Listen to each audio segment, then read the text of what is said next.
Hey, welcome to section 2.5. We are going to talk about inverse trig functions. So we just finished graphing sine, cosine, tangent, and all those graphs, and now we're going to talk about the inverses. Now, you've used inverse trig functions before when we were solving triangles. If you remember, we had triangles like this that you were asked to find this angle and given two numbers like this, and so I would say, oh, that's my opposite and adjacent side, so tangent of x equals 10 over 8. And the way we solve this is we did an inverse tangent of both sides, and those guys canceled. And then on your calculator, you did an inverse tangent of 10 over 8. And we kind of just swept over that as a, kind of a calculator function. But now we're going to look at it a little bit more carefully. And what I want you to notice about this problem is that when we are doing an inverse tangent, what we're looking for is the angle, okay? Whereas when you're doing a regular tangent, like say tangent of pi over 4, this is the angle, and what I'm asking for is a y over an x value. So whenever you have an inverse function, you're looking for the angle. Whenever you've got a regular function, you have the angle, you're looking for a coordinate of sorts, okay? I'll talk more about that in a little bit, but I just wanted to introduce you to the idea of the inverses and that you have seen them before. I want to look at them briefly in terms of graphs because that's what we've come out of. I will not require you to draw these. I just want you to kind of see them and acknowledge what's going on, okay? So I'm going to start by drawing just a sine curve. Okay, and I'm drawing more than one period. So just as far out as my graph goes, this is sine x. And what I want to look at is the inverse sine.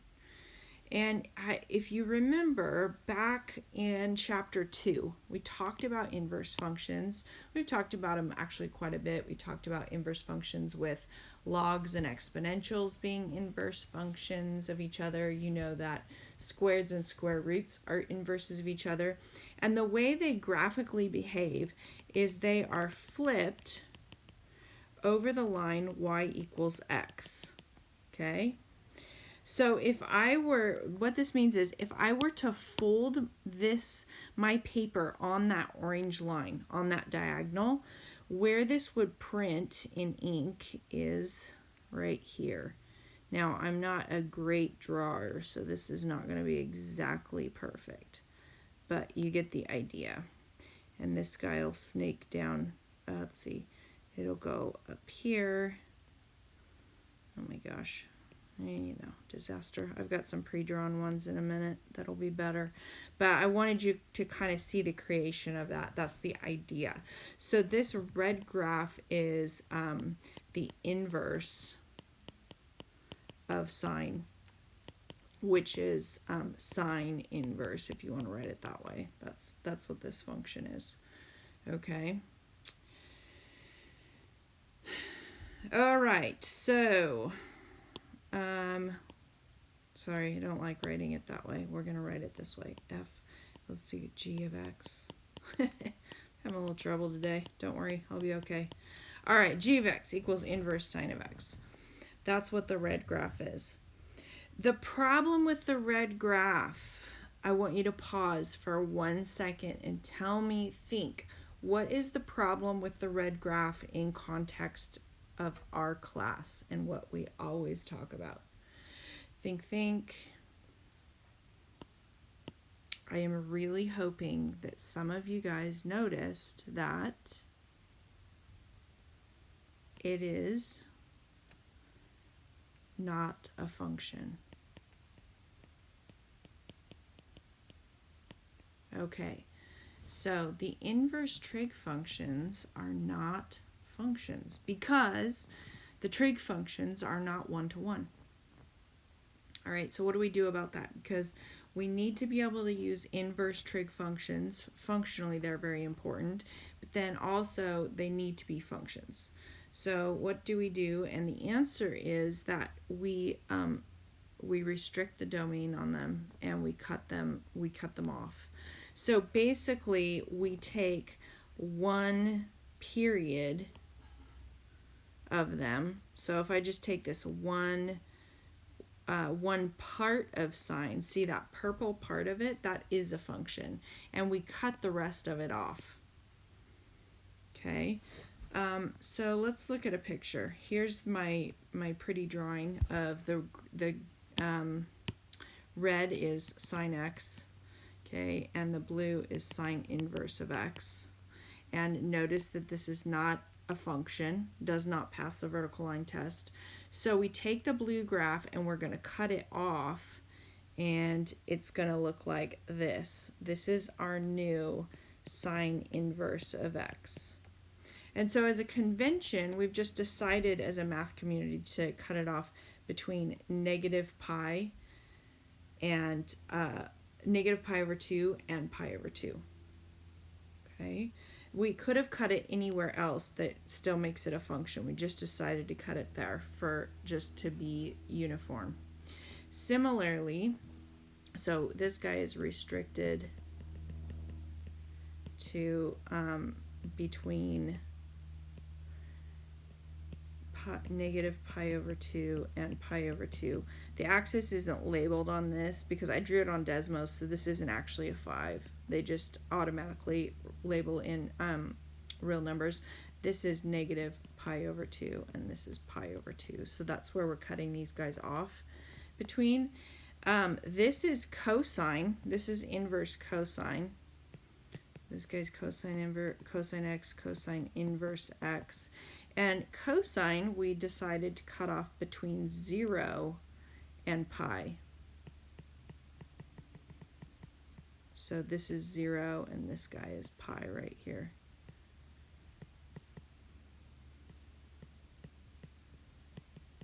Okay, and again, you know, the cosine function continues on like this. And why did we decide to cut it off between 0 and pi? Just because. We could have cut it off between here and here, but we decided to do it between 0 and pi instead. Okay, so that there's sine and cosine. This is the part that I need you to kind of write down and be able to remember. I'll show you that in context of the unit circle in a second. And tangent, the red is tangent x, and the black or gray line here is the inverse tangent x. This is also restricted between negative pi over 2 and pi over 2. So between negative pi over 2 and pi over 2. Okay, again, just because that was what somebody way back when decided we were going to restrict it. That way, if they're all restricted to just a partial cycle, then all of these inverse functions are now, or inverse equations are also functions. Now, what does that mean in terms of the unit circle? Okay, well, sine is defined between negative pi over 2 to pi over 2. All right, so inverse sine is in quadrant 1 and 4. This is the part that's going to apply to your homework problems. Okay. Tangent was also restricted between negative pi over 2 and pi over 2. So tangent inverse is also quadrant 1 and 4. But cosine, we restricted between 0 and pi, which means that cosine inverse is defined in quadrant 1 and quadrant 2. Okay? So practically speaking, when you're doing your homework problems and they ask you for the inverse trig function, what this does is it just tells you which answer to pick, because there's always going to be two solutions. So let's take a look at a couple problems. This is what your homework will look like. find cosine inverse of root 3 over 2. Now, what I think is helpful is if you get in the habit of being able to say what this is asking for. So I'm going to write out a sentence each time, and I would do that every time you do a problem just to practice. So when I see the inverse, I know that this is asking for the angle. That's my clue that this is asking for an angle. So this question is saying, what is the angle? Okay, that's what the circled red -1 tells me.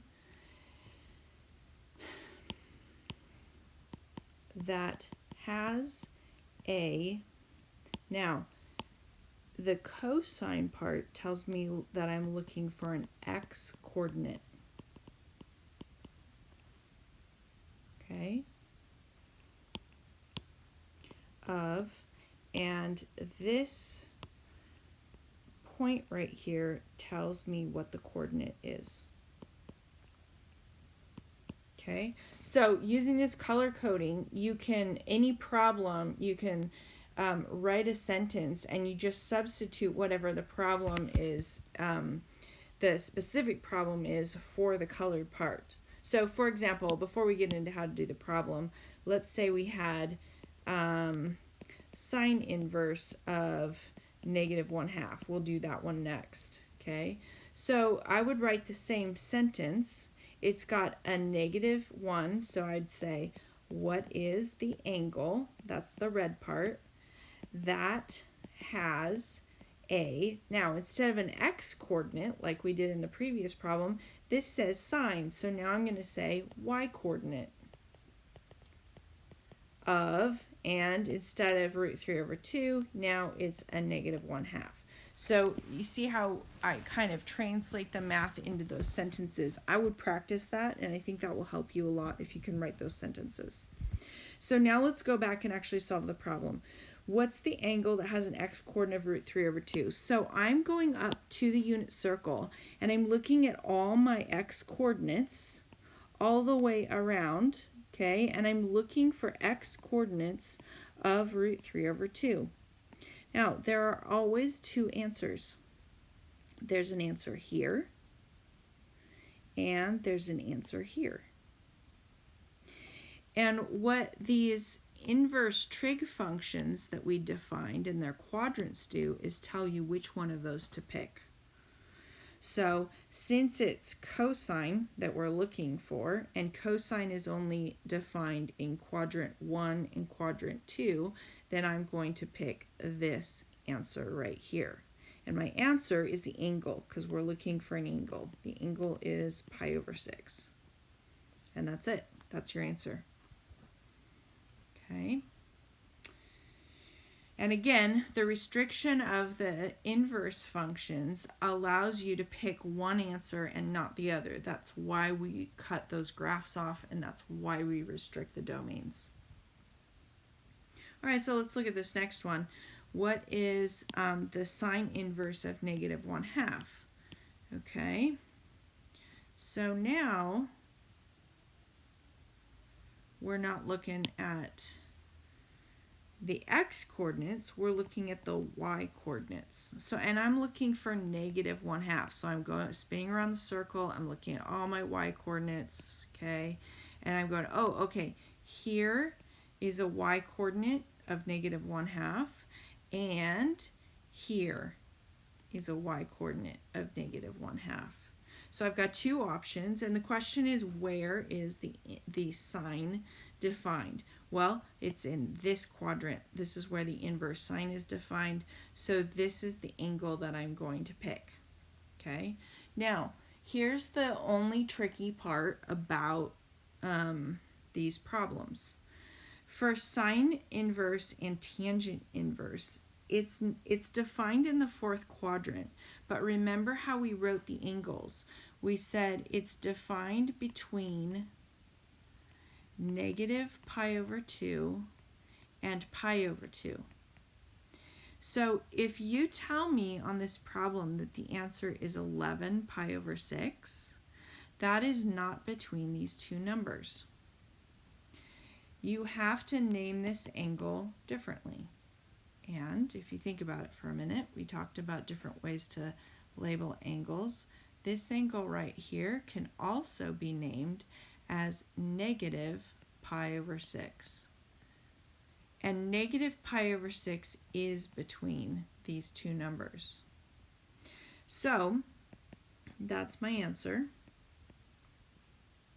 And the long and the short of it is, I mean, if we're going to simplify this whole issue down, anytime you pick an angle for sine or tangent in this fourth quadrant, you are going to name them not as 11 pi over 6, but negative pi over 6.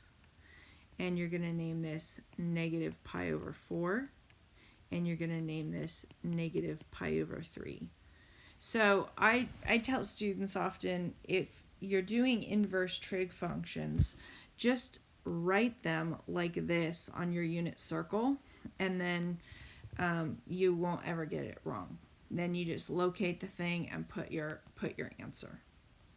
Okay, so let's try another one. Let's look at tangent of 1. Tangent inverse of 1, sorry. So this is saying, what is the angle that has a, now tangent is y over x of 1. That's what this is asking. So now I go up to my unit circle, and I'm in my mind, I'm dividing each of these things. So I'm going to go, let's see, 1/2 divided by root 3 over 2 is 1 over root 3. Well, that's not 1. Root 2 over 2 over root 2 over 2. Oh, that's 1. Okay, so I'm dividing them out. This is 1 over root 3. This is 1. This is root 3 over 1. Okay, I'm doing that division in my head. And this is the guy that gives me 1. Now, there's always two answers. This angle also gives me 1. A negative root 2 over 2 over a negative root 2 over 2, that's also equal to 1. But it's not in the quadrant that where tangent inverse is defined. So my answer is going to be pi over 4. Okay. Let's look at one more.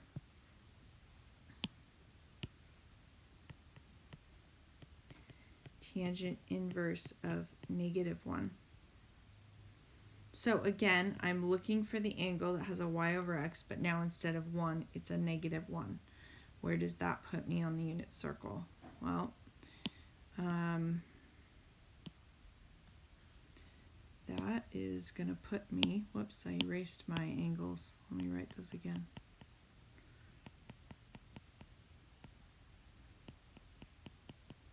Okay. So if I want a negative 1, this is giving me a positive 1. Here's a negative 1 for tangent. This is a positive 1, and this one's a negative 1.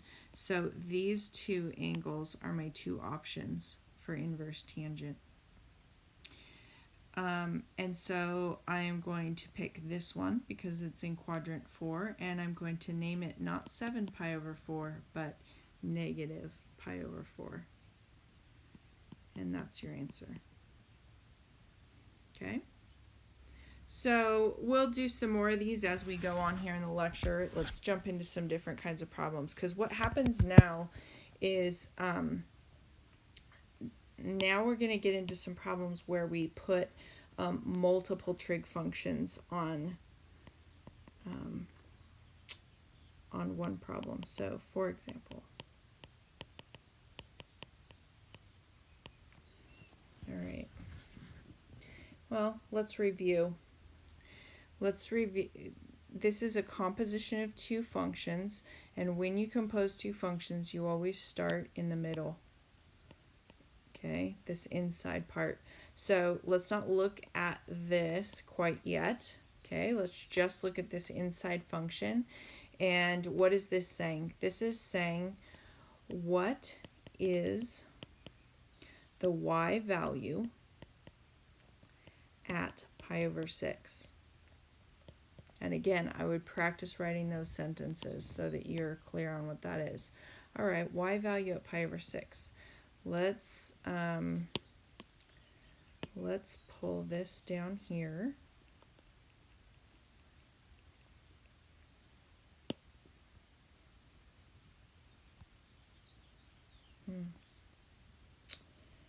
My screen is jittery. Okay. So what's the y value at pi over 6? Here's pi over 6. The y value is 1/2. So this inside piece is 1/2. Now I can take a look at this inverse sign. All right. Now what is this saying? This is saying what is the angle with a y value of 1/2.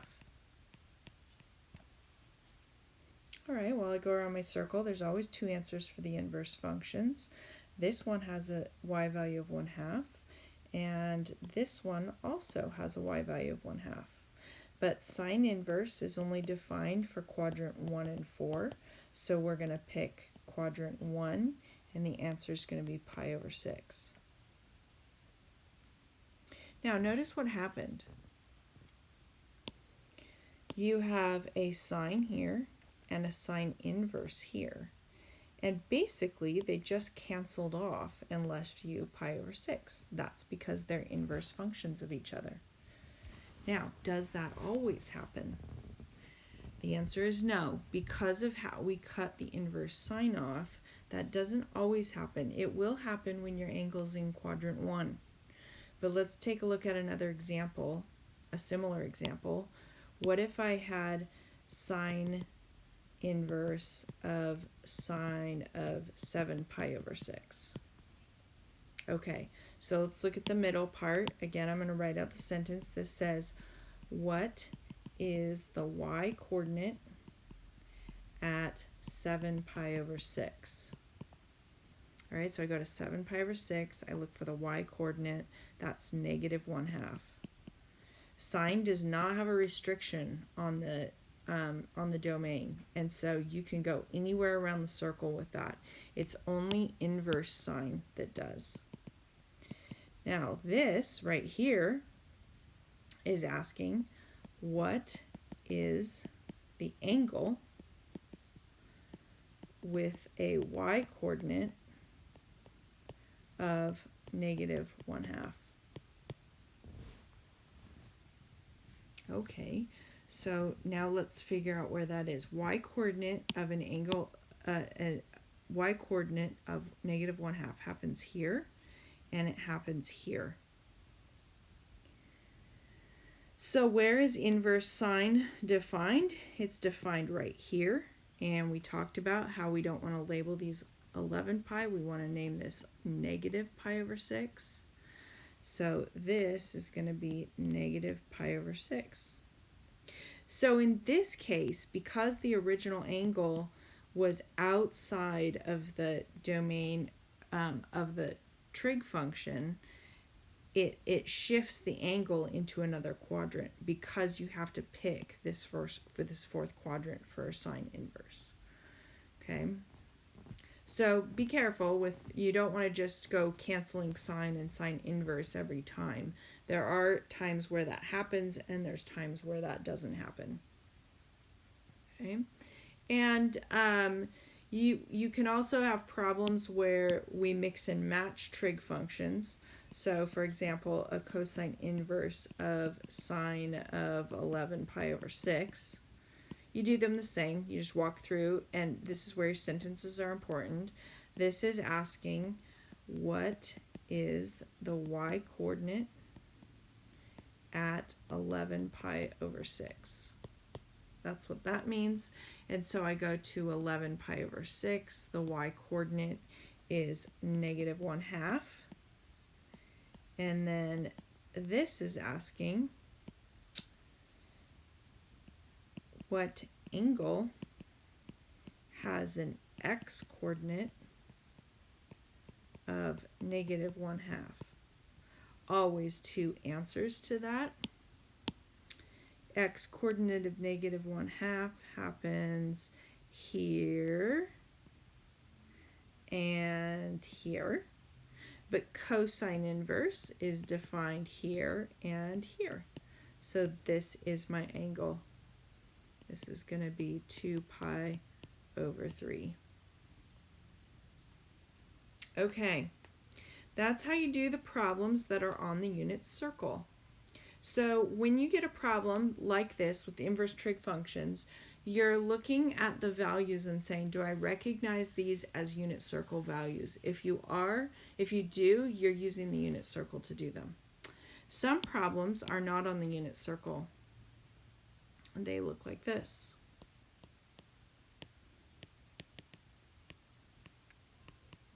Whoop. 11 over 15. Okay. 11 over 15 clearly is not on the unit circle, and if you get a problem like this and it is not on the unit circle, you are going to draw a triangle. Now, how do you know where to draw the triangle?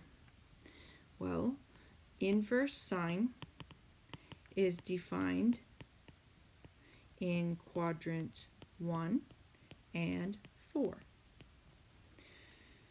So, if the ratio of sides is positive, and sine is opposite over hypotenuse, then this has to be a triangle in quadrant 1. Because if it was in quadrant 4, then my opposite side here would be negative. And since 11 over 15 is positive, it has to be in quadrant 1. All right, so let's go ahead and fill in the triangle here. Sine is opposite over hypotenuse. You can figure out your third side with Pythagorean theorem. Hopefully these look a little familiar. So I've got 15 squared minus 11 squared is 104. So B is going to be the square root of 104. Okay, now, where's my angle? These problems are the same as the above ones. Here's what this is saying. It's saying, what is the angle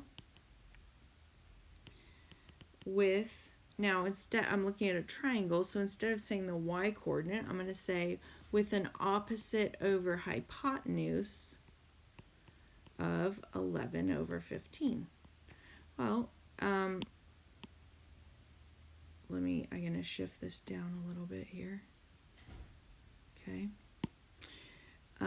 Look at your picture and tell me, what is the angle? Well, I don't know. I don't have a number, but it's this angle. Let's call it theta. Okay, see how I'm doing that? I'm going to replace that. It feels a little like cheating. Feels a little black magic, but it's not. Okay, because it doesn't actually matter what the angle is. Because now what is this asking? This is asking, what is the cosine, which is adjacent over hypotenuse, of theta? So it doesn't really matter what the angle is because I've got the ratio of sides, and that's what this is asking for. So adjacent over hypotenuse, that's root 104 over 15, and that's your answer. Kind of a slick maneuver. It's like you get to, because you draw the triangle, you can kind of work around the fact that you don't actually know what the angle is. Now, could you do this on your calculator? You bet.